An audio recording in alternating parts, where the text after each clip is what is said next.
Ang intense ng mga kaganapan ngayon sa abot kamay na pangarap sapagkat magmamakaawa si Zoe kay Giselle dahil sa nabuking na nga nito ang ginawa niya kay Don Pepe.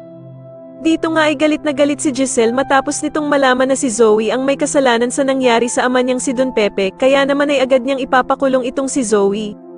Samantala ay susugudin nila Doc Robert at Giselle ang bahay ng bruhang si Moira para hanapin ng ebidensya, subalit sa kasamaang palad ay hindi nila makikita ang sapatos na hinahanap nila.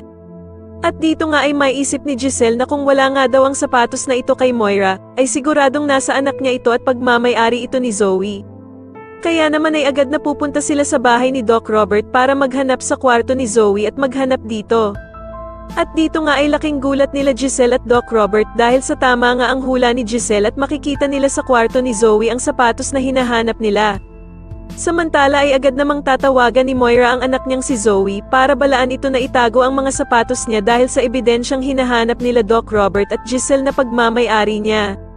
Kaya naman ay walang kaalam-alam sila Giselle at Doc Robert na paparating na pala si Zoe sa kwarto nito. Pero huli na ang lahat dahil sa maaktuhan ni Zoe sila Giselle at Doc Carlos na hawak-hawak na ang kanyang sapatos. Kaya naman ay galit na galit si Doc Robert nang malaman niyang matagal na pala silang niloloko ni Zoe. Samantala ay magmamakaawa naman ang demonyitang si Zoe kila Doc Robert at Giselle dahil sa pagkakabuking nila sa kanya. Subalit sa sobrang galit ni Giselle ay hindi niya pakikinggan si Zoe at mas pilpiliin nga nito na mapakulong siya.